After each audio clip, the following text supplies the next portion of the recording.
It's Way Up with Angela Yee. I'm Angela Yee, and we have a superstar in the building. Ayra Starr is here. What's up? Walking around looking like a superstar, too, by the way. Thank you. So how are you feeling today? This has to be amazing because you have a new album that's coming out in a couple of weeks. Mm-hmm. I'm so excited for my album. Today has been going really well, so yeah. Okay. And breaking all kinds of records and doing things that have never been done before, all just right around the age of 21. Just regular. Yeah, normal. Just a normal day. Well, let's get into some background on Ayra Starr before we get to all of the accolades. So for you growing up, I know first you were a model before you started seriously pursuing music. Is that correct? Yes. But music was always number one. I just used to model on the side just for the vibes, to be honest. I always knew I was going to do music. That's a blessing to be able to be like, yeah, just model on the side. Whatever. And your mom, you said, wanted your whole family, like you have brothers, to do music as well. What was her being drawn to music? Like, where did that come from? Yeah. So my mom she's a creative person. She always loved, like, creativity. So she didn't want us specifically to do music, but she didn't mind us doing anything we wanted to do. Like, my brother is a music video director, my younger brother is a songwriter, so he writes music with me. So we grew up very, like, creative and, yeah. It's like a movie with the whole family. Yeah, like everybody's doing something. The whole family's I know. doing Everybody gets a job. Everybody has to do something, okay? So tell me what that experience was like for you and what made you decide, okay, I'm also going to not just model, not just sing, not just write, but also direct my own videos. Yeah, so I have ideas in my head, and it's very hard sometimes to, like, explain it to people. But with, like, the directors, they were the ones that also directed my first music video, Away. And they were like, okay, since you have all these ideas and you know exactly what you want, why don't you direct it and we'll just assist you? Like, I was like, okay, I could try. And yeah, so I directed it. How was it? Like, tell me what the process was like for you. It was so stressful. I'm not going to be doing that anytime soon. That was it, okay. Anytime soon, maybe later. But no, it was so stressful. Like, I respect directors so much because it's like a lot of work. A lot of work. Yeah. And directing yourself also is not an easy thing to do. So not only are you showing up as the talent, but you also got to be the behind the scenes person. Yeah, literally. And I'm like, the camera should go here, this should happen. So yeah. It's been about how long? Like 3 years since you put your first single out? 3 or 4? Yes, I think 3 years. 3 years. Is this amazing that it's 3 years in the grand scheme of things is not a long time, to be where you are today. If I'm not mistaken, when you did Rush, that was the first 100 million views on that video, right? Didn't that break records also? Yes. Sheesh. Did you know that song was going to be as big as it was? Because from my understanding, you were like... No. I was just like, you know how it is. I was just like, I don't know about this song. Maybe we should release this instead. I wanted to release like a ballad or something. And my team was like, just trust me. This is a new vibe. This is a new sound. Try it and let's see. And I did like a little like snippet online and I tried it and everybody loved it. Everybody wanted me to release it immediately. That's why it's good to have a team that can look at things from a different lens than you can. The best. Because sometimes it's something that you feel like such a connection with and that you love. And then somebody from an objective point of view can be like, no, trust me, this is... Literally. Like, even before I submitted my album, I was like, I want this other song because, I just recorded it, so I was in love with it. I was like, I was like, just calm down. If I didn't have a team, I would have added that. I would have taken so much time with this album. But yeah. Which was the ballad that you wanted to put out? Let me see. I can't remember. I'm not sure he has made it to any of my projects. He wasn't that great. Well, damn. You like, let me listen to what everybody else got to say. But it does feel like you've got a good head on your shoulders because not only are you doing this, but just business-wise, like before you even started doing music, you were like, got to finish school, got to get my studies in order.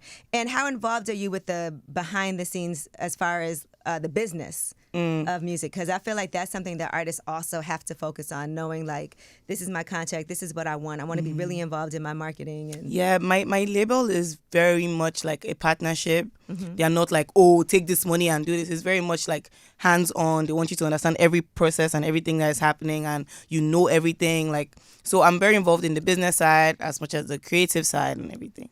You have like a voice for singing too. Even just your regular talking voice. I know when people have heard your voice. Did you take singing lessons or were you just always... No, I never took singing lessons. So my mom used to give me her phone to just like use like YouTube and how to sing like Beyonce. I used to check that when I was 10, when I was 11. I'd be like, how to sing like Rihanna, how to be a superstar on YouTube every time. Who So, yeah. who was the first big person that reached out to you when you started putting out music? Kelly Rowland. Oh wow, you love some Kelly Rowland. I That's a nice love one. Kelly. Remember when I just saw her DM? I was like, I've made it. Like, I was like, I'm big. Nobody can speak to me anymore. I'm just gonna log off and I'm just gonna go to sleep. So yeah, Kelly Rowland. I was very shocked. I was like, what? And she loved Bloody Samaritan. She went to be on the remix. I was just screaming. If I go back to the DM, I was just screaming on the voice note. And she was like, what's up? What's wrong? I was like, no, I'm just excited. Let's talk a little bit about just the process of you being on tour, opening, but then doing your own headlining tour last year. Yes. Because it is a little different, having to put everything together yourself. So talk to me about the whole headlining tour and what that process was like, what you learned from it, what was different for you. I learned so much. I learned a lot of patience. I learned a lot of work goes into this, especially for stage. Like, it's a whole different ball game. Like, you can make music in the studio, but on stage, when people are buying tickets to see you, you have to give them a show. You have to. I feel like I owe my fans like that. Like, I'm such a performer and I just want to give them the best. So it's like, even when I'm not like on my 100 or like I'm feeling like tired or anything, people paid to come to the show, so I have to give them a good show. Sometimes I'll see people like packed outside and I'm just like, they're really here for me. Like, okay, like, wow. Only and for you. Just for me. Yeah. Like, I opened for Coffee the first year I released my EP, and I understood that it was for her, so I just opened for her. But this one, people came for me, and I was just always like, wow, like, that's crazy. I was watching in a few different instances, artists who I love, seeing like people throwing on things on stage. I think that's crazy. That's crazy. I don't understand why people would pay good money to go see performances, even if it's somebody who's opening for someone and maybe they're going to see, the main actor or whatever. But I think that's so disrespectful. That's so disrespectful. That's like one of my fears. If somebody does that to me, because I know I'm going to find that person. And it's over. It's on and popping. I'm going to throw it back from stage. I'm going to throw it back. No, you can't do. I don't know if your aim is good enough to hit the right person in case you Well, like, that's that. my biggest fear, but I don't think that's going to happen. I don't know.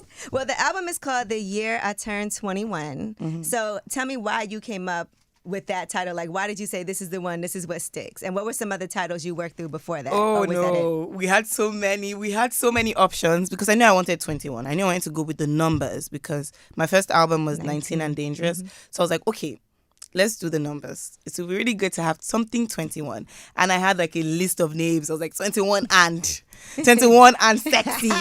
21 and I was sending out 19 and dangerous and then 21 and sexy. I was like, no. I kept sending names. I was like 20, like I spelled 20 and I put 1. I was like, let's try different things. And I sent it to like my A&R and like my team, like, what should we do? Rima is in the studio right now. Me and Rima came up with I feel like you came up with all of that. The year I turned, she's like, the year I turned 21. I was like, oh, that sticks. That makes sense because all the names I had were horrible. Oh my gosh. Horrible. And it's interesting because here 21 is such a big age because that's when you can start to drink. Well, that's probably why. Yes. The only reason. Yeah, literally. You can, like, when I first came to America, the first place I ever went to was Vegas. And I was like 19. Oh, yeah, so they didn't let me do anything. Like, I would have a show. I would even go in a casino. See, I would have a show. Down, yeah. I would have security take me to the stage, and I'll have security take me out of stage. It's probably for the best. Yeah, I understood why. But at that time, I used to get so annoyed because I would just be like, yeah. So they don't allow me nowhere. I couldn't go nowhere. So when I turned 21, I was like, hey, we outside, baby. America, here I come. What did you do when you turned 21? Like, what was that celebration like? I went to Barbados. Okay.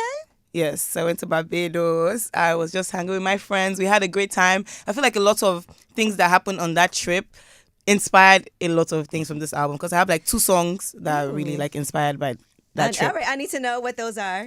So there's Commas. Okay. And there's and there's a song called 1942 on my album. I already know what that's about. All right. No, it's actually not. Don't worry, you're gonna listen. What's 1942? It's not Don Julio? Yeah, it is. All right. Yeah, well, you got it. That sounds like a great trip then. What's the drinking age in Nigeria? 18. Okay. Yes. So that's so different. Imagine being at home and you can do these things and then you come. Yes, and you're like, no. I feel like here's the only place where it's 21 in the United States. Yes, I feel like it's only the United States that has 21 because even in the UK is 18, right? Yeah, 18. Yeah, they be having wine at 10 years old. now 19 and dangerous. I gotta know, since we talked about the year I turned 21. Why were you so dangerous at 19? Oh, I feel like at 19, it was my time. You know, I had a lot to prove. Because I had been bragging since I was a child that I'm going to be a superstar. So when I had like this album, I was like, yes, let's name it. I had this PowerPoint presentation for my team. I was like, 19 That's and dangerous. hilarious. I want to have wings. I want to have celestial being. I was like, I feel like I had a lot to prove. So I was like, I'm 19 and I'm dangerous. I feel like, yeah, I just wanted to flex on people.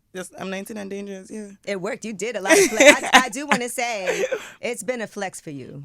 Like Thank you. this career, you should be really proud of yourself and everything that you've accomplished, even being nominated for a Grammy, already.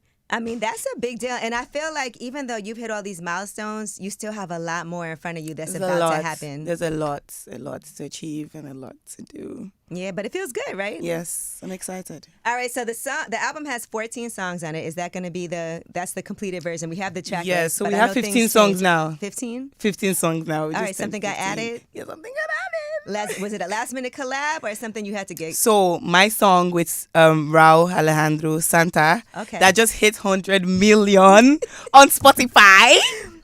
It just went platinum in Spain. That is huge. What?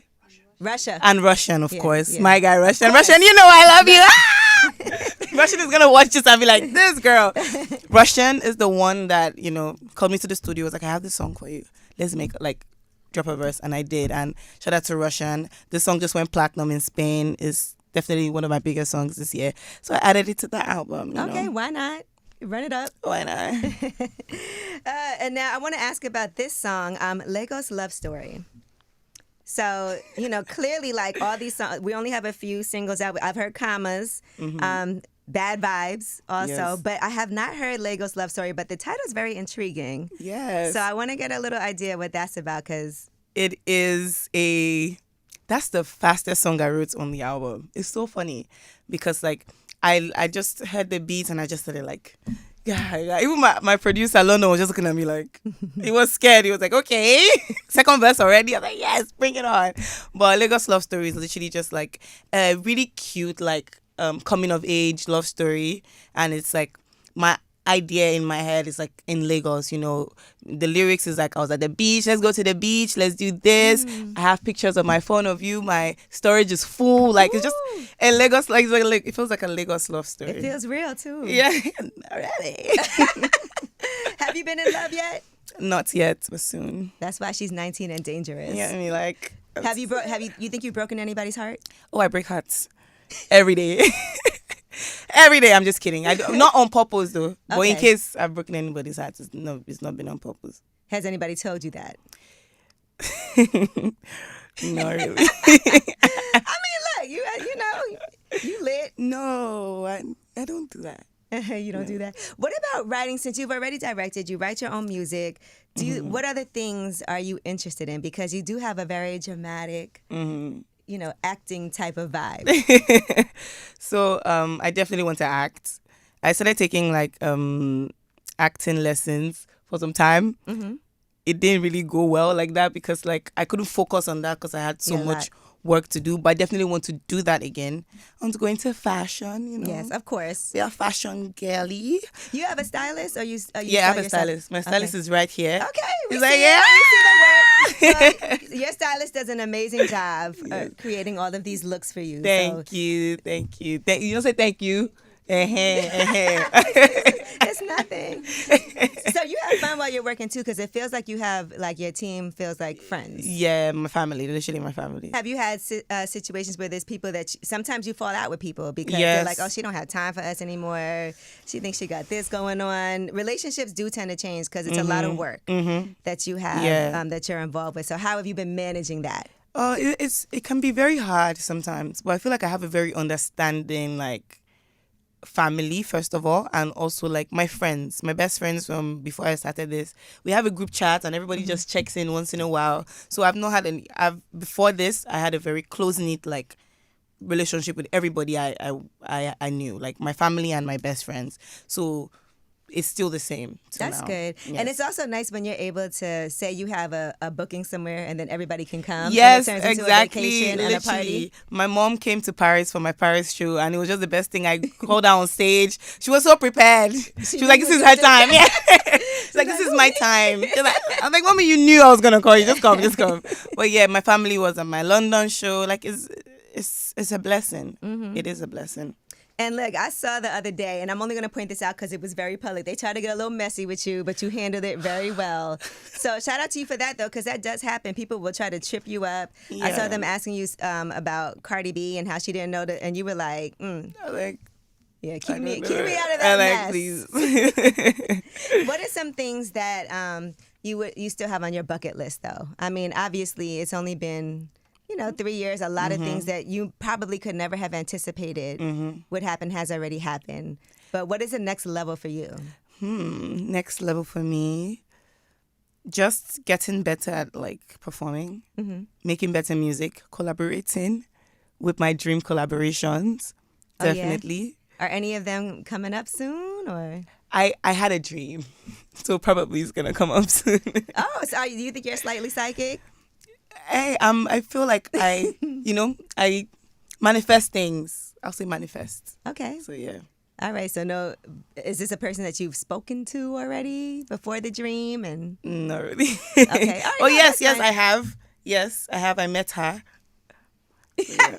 You're like, and that's all you're gonna get and from that's me. all you're gonna get.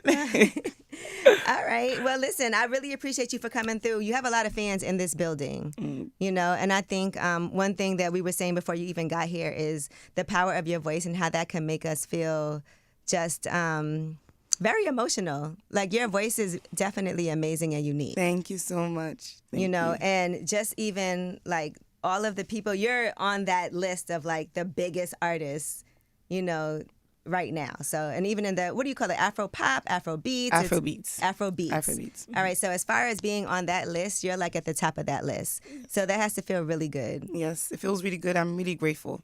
I'm grateful. I saw you in Thames and everything. Yes, that's my sister. Okay. All right. Well, listen, thank you so much for coming through. I definitely appreciate it. We got to do more. Are we going to see you on tour back around here? I'm going on tour with Chris Brown. I'm going to be opening for him. So I'm coming. I think we have 2 dates in Brooklyn. Okay. So that's going to be an amazing. You have to come. That's going to be an amazing tour to see, because when I talk about the dancing and, and the hit songs. All right. Well, thank you so much for coming, Ayra Starr. The year I turned 21, May 31st. That's still the date. Okay. 15 songs now. 15 songs now. So, all right. Congratulations on everything. Thank you so much. You got a lot popping. So, proud of you. Thank you. It's way up.